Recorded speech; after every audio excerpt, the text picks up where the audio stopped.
प्रिय बच्चों, आज कक्षा 10 में सूरदास के पद नामक शीर्षक को पढ़ाया जाएगा।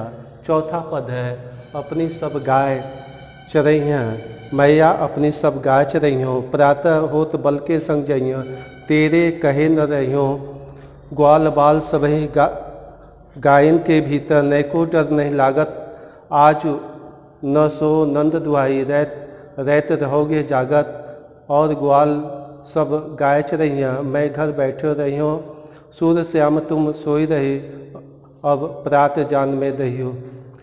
इसमें सूरदास जी कहते हैं श्रीकृष्ण अपनी माँ से गाय चराने का हट कर रहे हैं। कहते हैं कि मैया अपनी सब गाय चरा, हे माता यशोदा जी अब मैं अपनी सब गाय चराने जाऊंगा।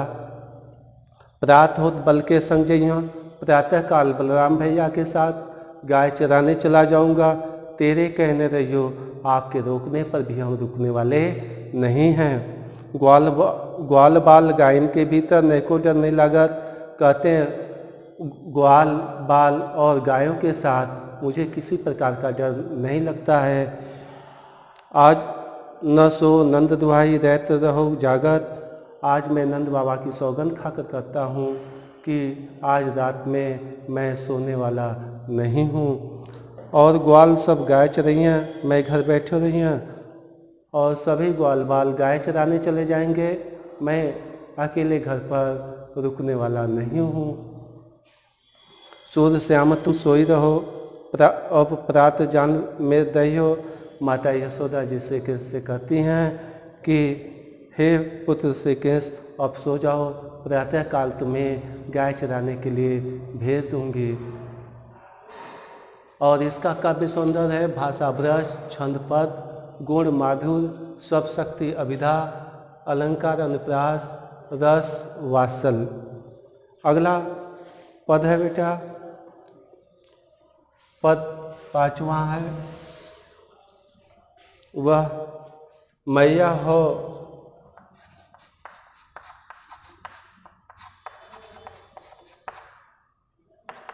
डैश डैश ताही दे गई।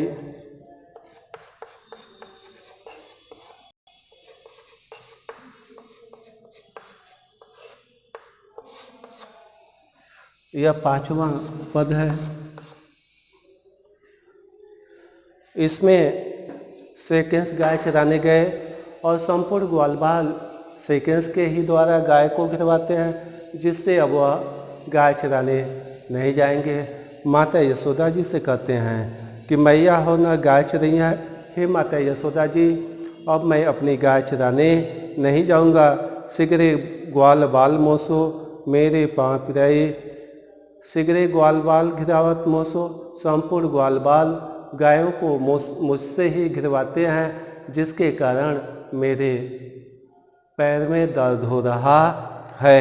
जो न पतियाँ पूछें बलराऊ, अगर मेरे बातों पर आपको विश्वास नहीं है तो बलराम भैया को अपनी सौगंध देकर पूछ सकती हैं, अपनी सौगंध देकर पूछ सकती हैं। यह सुने माई यशोदा ग्वालिन गाड़ी देत रिंगाई। इतना सुनते ही माता यशोदा जी ग्वाल बालों को क्रोधित होकर के, गुस्से में होकर के गाली देने लगती हैं। इतना सुनते ही माता यशोदा जी क्रोधित होकर ग्वाल बालों को गाली देने लगती हैं। मैं पठवत अपने लड़का को आवे मन बहलाए, मैं अपने पुत्र श्रीकृष्ण को मन बहलाने के लिए भेजती हूँ। और सूर्य श्याम मेरे अति बालक मारत ताहि रिंगाई। सूरदास जी कहते हैं, माता यशोदा जी कह रही हैं कि श्रीकृष्ण को सभी ग्वाल बाल दौड़ा दौड़ा कर मार डालना चाहते हैं, इसलिए हम अपने पुत्र को अब भेजने वाले नहीं। और इसका काव्य सौंदर्य है अनुप्रास, वही काव्य सौंदर्य इसमें भी है। और छठा देख लीजिए, पद 6 है। बच्चों यह संकेतांक है, सखी री मुरली डैश डैश डैश राग की डोरी। यह 6वां पद है और यह काव्य सौंदर्य है। काव्य सौंदर्य पूरे पद का काव्य सौंदर्य निचोड़ होता है और ये परीक्षा में आपके अंकों को महत्वपूर्ण योगदान देता है। सखी रे मुरली का लीजिए चोरी, इसमें गोपिकाएं कहती हैं, सूरदास जी कह रहे हैं कि गोपिकाएं एक सखी से दूसरी सखी से कहती हैं, हे सखी सेकेंस की मुरली को चोरी कर ली जाए। जिन गोपाल किन्ने अपने बस प्रिय सबहन की तोरी, वह मुरली रूपी नायिका सेकेंस को अपने बस में कर ली है, जिससे सेकेंस सभी गोपिकाओं से संबंध तोड़ लेते हैं। छिन एक घर भीतर निस्वासर धरत में कबू छोड़ी, वह सेकेंस एक क्षण भी घर में बाहर रात और दिन और अपनी मुरली को अपने से अलग नहीं रखते हैं। कभों कर कभी हाथ में लेते हैं, वह कभी ओठों पर रखते हैं, कभी कटी खोसत जोड़ी, वह कभी कमर में खोसे रहते हैं। ना जानो मेल मोहनी राखे अंगंग भोरी, ऐसा प्रतीत होता है मानो मुरली रूपी नायिका ने सेकेंस को प्रेम का जादू चला दिया है, जिससे राखे अंगंग भोरी, उस मुरली के बस में उनका संपूर्ण अंग वशीभूत हो गया है।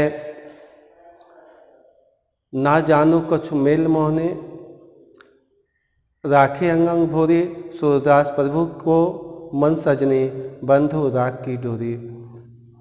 और प्रेम सेकेंस को प्रेम रूपी डोर के माध्यम से उनके मन को बांधती है। गोपिकाएं कहती हैं, सूरदास जी कहते हैं कि सेकेंस को प्रेम रूपी डोर के माध्यम से उनको मन को बांधा जा सकता है। एक बार और देख लीजिए, यह इम्पॉर्टेंट है। सखी री मुरली कर लीजिए चोरी, गोपिकाएं कहती हैं, हे सखी सेकेंस की मुरली को चुरा ली जाए। जिन गोपाल किन्ने अपने पास प्रिय सबहन की तोरी, और जिस मुरली ने सेकेंस को अपने बस में प्रेम के बस में वशीभूत कर लिया है। एक क्षण एक घर भीतर वासा धरत न कबू छोड़ी, वह सेकेंस उस मुरली को एक क्षण घर में बाहर रात और दिन में अपने से अलग नहीं रखते हैं। कबहू कर वह कभी हाथों में लेते हैं, कभी ओठों पर धारण करते हैं और कभी कमर में खोसे रहते हैं। ना जानो कछु मेल मोहनी राखे अंगंग भोरी, मानो उस मुरली रूपी नायिका ने सेकेंस पर जादू चला दिया है, जिससे उनका संपूर्ण अंग उस मुरली के बस में रहता है। सूरदास प्रभु को मन सजनी बंधो राग की डोरी, सूरदास जी कहते हैं कि सेकेंस को प्रेम रूपी डोर के माध्यम से उनके मन को बांधा जा सकता है। इसमें बच्चों भाषा ब्रज है, छंद पद है, गुण माधुर, सब शक्ति अभिधा और लक्षणा है। अलंकार, अनुप्रास, मानवीकरण,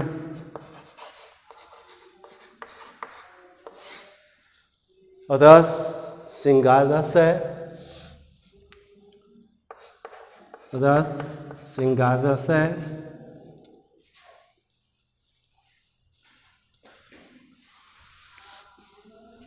अब बच्चों अगला पद है, ऊधव मोहि ब्रज विसरत नाई। ऊधव मोहि ब्रज विसरत नहीं, हित जदुतात।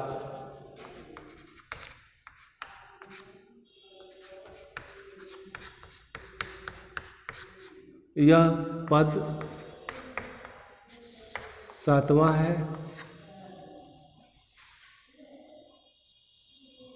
इसमें सेकेंस ब्रज से मथुरा गए हैं और वह उद्धव से कहते हैं कि ब्रज की स्मृतियों को मैं बार बार भूलना चाहता हूँ, लेकिन भूल नहीं पा रहा हूँ। कहते हैं उद्धव मोहि ब्रज विसरत नहीं, हे उद्धव जी मुझे बार बार ब्रज की याद आ रही है।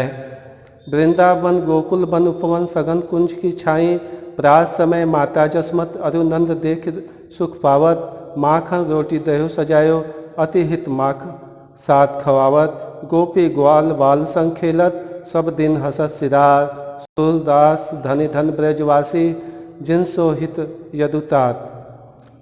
और कहते हैं कि हे उद्धव मुझे ब्रज का बार बार स्मरण हो रहा है, वृंदावन व गोकुल का वृंदावन और उपवन सघन कुंज की छाया याद आती है।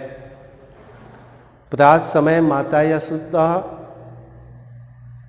अरुनंद देख सुख पावत, और प्रातः काल माता यशोदा और नंद बाबा देखकर सुख से आनंदित होते रहते थे।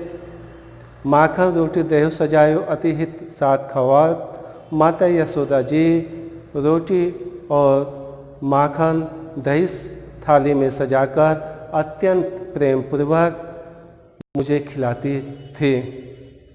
ग्वाल बाल सब खेलत दिन हसत सिराज, और मैं ग्वाल बालों के साथ दिन भर खेलते हंसते हुए समय व्यतीत हो जाता था।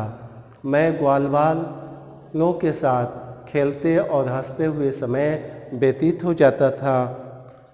सूरदास धने धन ब्रजवासी जिन्नो हित यदुतात। सूरदास जी कहते हैं उस ब्रज में निवास करने वाले इस संसार में धन्य हैं जिनका कल्याण तीनों लोकों के स्वामी श्री कृष्ण कल्याण चाहते हैं। सूरदास जी कहते हैं उस ब्रज इस संसार में ब्रज के लोग धन्य हैं जिसका कल्याण तीनों लोक के स्वामी श्री कृष्ण चाहते हैं। और इसका अलंकार है अनुप्रास, स्मरण,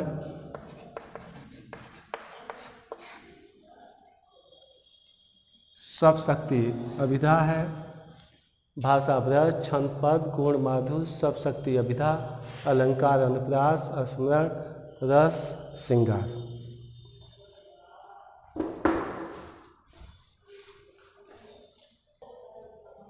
बच्चों ऊधो मन नय भय 10-20 नहीं डैश डैश नहीं जगदीश, यह पद संख्या 8 है। इसके बारे में अध्ययन करेंगे। ऊधो मन नय भय 10-20, एक हुतो सो गयो श्याम संग और राधे ईश, इंद्र शिथिल भई केशो बिन जो देह बिन शीश, जो देह बिन शीश शेष आशा लाग रहत तन श्वासा जीवहि कोट वरीश, तुम सो सखा श्याम सुंदर के सकल जोग के ईश, सुर हमारे नंदन बिन और नहीं जगदीश। इसमें गोपिकाएं पर उद्धव जी निराकार ब्रह्म का उपदेश देना चाहते हैं और गोपिकाएं उनके निराकार उपदेश का खंडन करना चाहती हैं।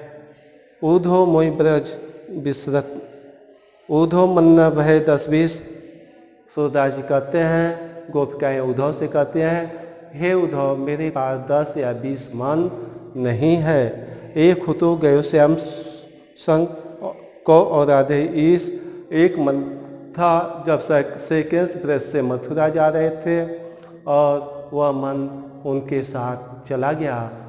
और किस प्रकार मैं योग साधना के योगेश्वर ईश्वर की आराधना करूं, मेरे पास दूसरा मन नहीं है। इंद्र शिथिल भई बिन केशो ज्यों देह बिन शीश, और ये संपूर्ण इंद्रियां 5 कर्म इंद्रिय, ज्ञान इंद्रिय और एक मन निष्क्रिय हो गया है। कहती हैं कि हे उद्धव हमारे 5 कर्म इंद्रिय और 5 ज्ञान इंद्रिय और एक उभय मन इंद्रिय जो निष्क्रिय हो गया है, जो देह बिन शीश। जिस प्रकार शरीर तो है लेकिन उस पर सिर नहीं है, सोचने समझने का सामर्थ्य नहीं रह गया है। तुम तो सखा श्याम सुंदर के सकल जोग के ईश। हे उद्धव जी आप तो श्री कृष्ण के मित्र हैं, हे उद्धव जी, आप श्री कृष्ण के मित्र हैं, सकल योग के ईश, आप संपूर्ण योग ज्ञान के ईश्वर हैं, योगेश्वर हैं, शिक्षा देने वाले हैं। और हम लोगों को श्री कृष्ण से आप मिला सकते हैं। तुम तो सूर्य हमारे नंदन बिन और नहीं जगदीश। गोपिकाएँ कहती हैं कि हे उद्धव जी, नंद का पुत्र श्री कृष्ण ही हमारा ईश्वर है, जगदीश है, और संसार में कोई ईश्वर नहीं है। बच्चों, इसका भाषा है ब्रज, छंद, पद, गुण, माधुर्य, सब शक्ति, अभिधा और लक्षणा, अलंकार, अनुप्रास, श्लेष,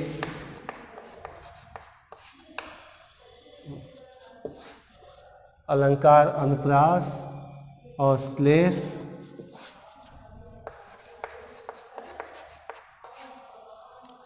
रस, शांत,